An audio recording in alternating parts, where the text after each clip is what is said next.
Assalamualaikum warahmatullahi wabarakatuh. Halo semuanya, selamat datang di channel Leven Kahormi. Aduh, saya beberapa hari kemarin emang nggak upload ya, soalnya lagi sakit nih.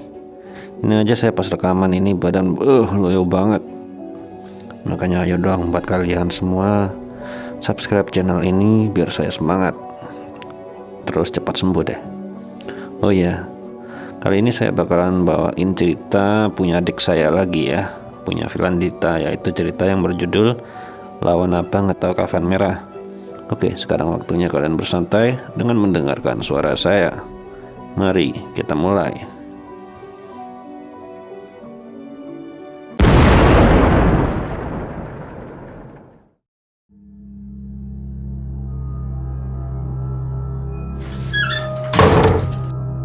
Pintu kayu terhempas, angin dingin menusuk tulang berhembus pelan.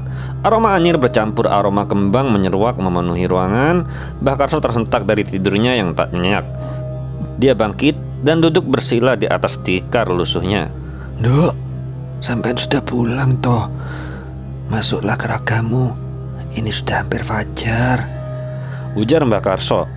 Mawar muncul, dia menatap lurus pada raga yang terbaring di atas amben. Itu raganya yang kini berwajah asing. Itu raga yang dia tempati bersama sang ratu kegelapan. Bagaimana? Gimana misimu, Dok? Tanya Mbah Karso. Satu mati, desis Mawar sambil tersenyum puas. Siapa, Dok? Mbah Karso tampak penasaran. Mbah akan tahu sendiri nanti saat mayatnya ditemukan, jawabnya sebelum akhirnya mengubah wujud jadi serupa asap dan melesat memasuki raga manusianya. Tak lama, suara adzan subuh terdengar di surau desa sebelah. Mbah Karso bergegas keluar dari rumah. Dia harus mencari bunga melati segar, seperti yang sudah Nyai Larapati ingatkan. Mbah pergi dulu ya, Dok, buat carikan bunga melati. Tunggu aja di rumah. Tenang, kali ini Mbah ndak akan ninggalin kamu lama-lama seperti waktu itu. Pamit Mbah Karso dengan tatapan nanar.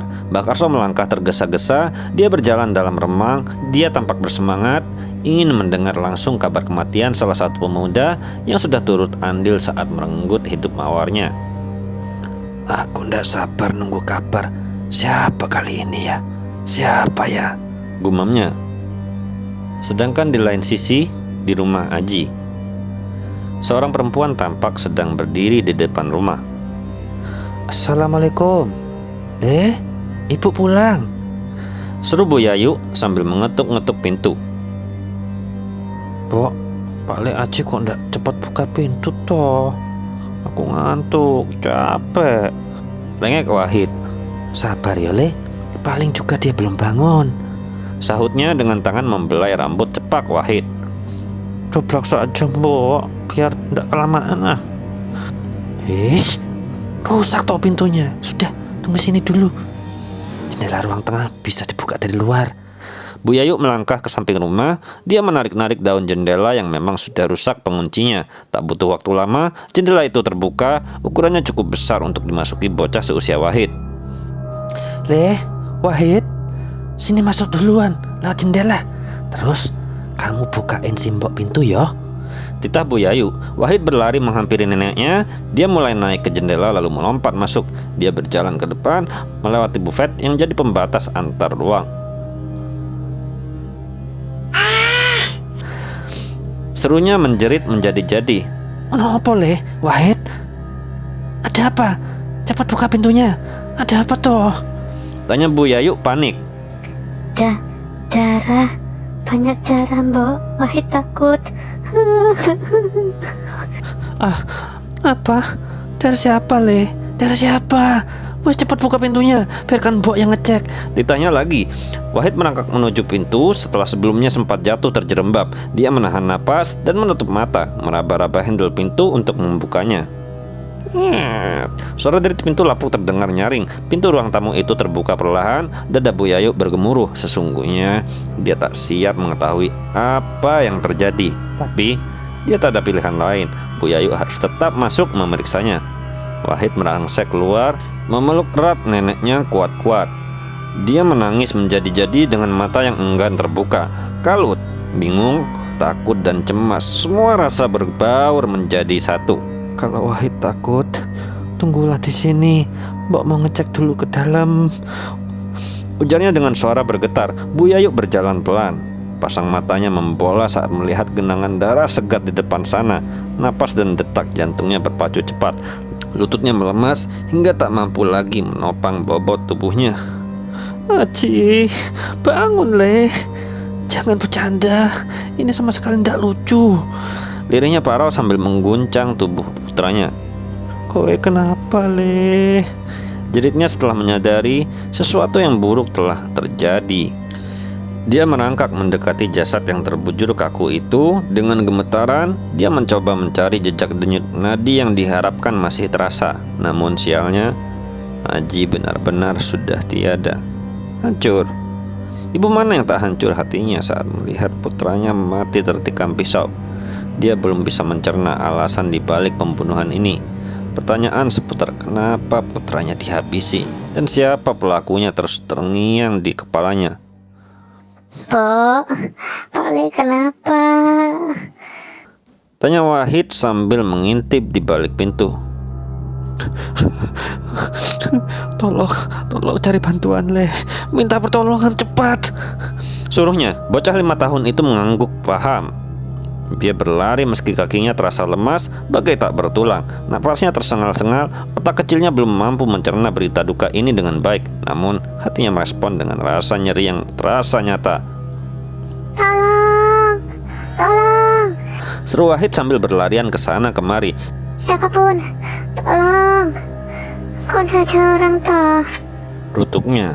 Di desa Ledok Ombong yang tergolong pelosok, kadang masih sulit ditemui rumah warga yang berkumpul. Kebanyakan jarak antara satu dan yang lainnya paling tidak 300 meter, bahkan lebih. Ada apa le? Ada apa? Tanya seorang pria bercaping. Tolong Pak Le. Tolong, tolong. Pak Le Aji berdarah. Banyak sekali darah. Aku tidak tahu kenapa, tapi Simbok nangis-nangis di rumah. Adunya sambil menangis. Apa? Ya wes, kowe tenang dulu ya le. Tunggu di sini. Aku mau cari bantuan dulu. Jangan kemana-mana dulu ya le. Tita pria berusia 40 tahunan itu. Enggak Pak D. Ada apa ya? Kenapa kok orang-orang kelihatan buru-buru? Batin Mbak Karso yang melihat beberapa orang berlalu lalang dengan langkah yang tergesa-gesa. Aji meninggal. Sebarkan beritanya. Sampai tolong kasih tahu warga lain. Aku mau ke rumah Kardi buat minta dia galikan kubur. Terdengar suara di antara keramaian. Aji, Gumam Mbak Karso. bocah berandal itu toh. Mbak Karso menggetikkan bahu. Dia berjalan ke arah pulang. Sepincuk kecil bunga melati dia selipkan di lipatan sarungnya. Mau kemana Indana? Tanya Bu Mai. Mau lihat Aji bu. Baru dengar kabar. Sampai nulis dari sana. Indana bertanya balik. Ini mau pulang ganti baju. Persiapan rewang di rumah duka. Tahu ndak? Lehernya Aji ditikam pisau dapur. Bola matanya lepas. Ngelinding di sebelahnya. Mual aku. Jelas Bu Mai tanpa harus diminta. Separah itu bu. Kasian banget yo. Ujar Indana. Warga desa ini aneh semua.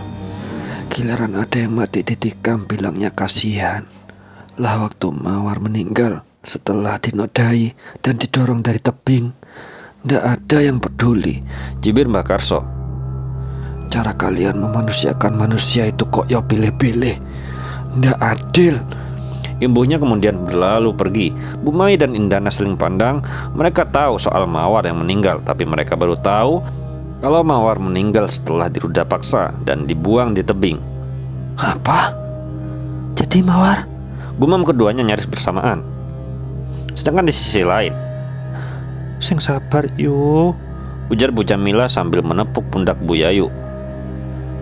Aji wis ndak ada lah. Aji wis ndak ada. Siapa yang tega berbuat begini sama anakku? Raung Bu Yayu yang baru saja tersadar dari pingsannya. Apa ndak ada bukti yang tertinggal yuk? Tanya Bu Mai. Bu Yayu menggeleng lemah. Tak ada satupun jejak bukti. Tak ada pula orang yang patut dia curigai. Baginya, Aji anak yang baik, meski terkadang pulang dalam kondisi mabuk, tapi hanya sebatas itu yang Aji lakukan, tak lebih. Itu yang Bu Yayu tahu dan yakini. Bola matanya lepas dan nyaris terbelah, Yu. Lehernya ditikam pisau, darah di mana-mana. Aku tidak sampai hati melihatnya. Aku rasa ini bukan ulah manusia, ujar Eyang Putri yang baru saja tiba. Sesepuh desa itu berdiri di ambang pintu. Beberapa tamu bergeser memberikan tempat untuk Eyang Putri duduk. Bagaimanapun, dia adalah orang yang dihormati. Maksud Eyang apa? Kalau bukan manusia, lalu apa?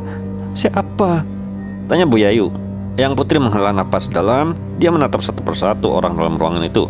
Pandangan matanya berhenti pada Bu Yayu. Kemudian pandangan matanya mengedar ke seluruh penjuru ruangan. Aku merasakan sisa energi pekatnya di sekitar sini. Tidak salah lagi, itu pasti dia. Siapa Eyang? Tanya Bu Mai penasaran. Mawar. Kenapa Eyang bisa seyakin itu? Apa hantu bisa membunuh? Tanya Indana. Lihat itu. Tunjuknya ke arah dekat plafon. Ada jejak kaki dan tangan di atas sana. Seolah ada yang habis merangkak terbalik di sana. Ditambah lagi, ada beberapa bekas cakaran memanjang di dinding triplek ruang tengah. Itu jelas bukan cakaran kucing. Eyang Putri menjelaskan panjang lebar. Tapi, kenapa dia menghabisi Aji? Aji tidak ada salah sama Mawar. Ujar Bu Yayu tak habis pikir. Itu karena Aji terlibat. Sahut Eyang Putri dengan mata memejam. Sama halnya dengan Santo cucuku. Lalu kita harus bagaimana, Eyang? Satu desa tersiksa dengan teror Mawar. Tanya Bu Jamila. Pasang matanya memindai sekitar dengan awas. Aku masih mencari cara. Aku sempat mencoba melawan dengan mengirim salah satu penjaga, tapi gagal. Mawar ini tidak bisa diremehkan. Mawar ini tidak bisa diremehkan. Ujarnya dengan tatapan serius. Di lain sisi,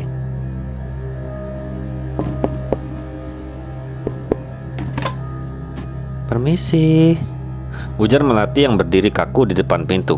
Siapa itu, Yu? Tanya Bu Yayu. Ini Melati namanya.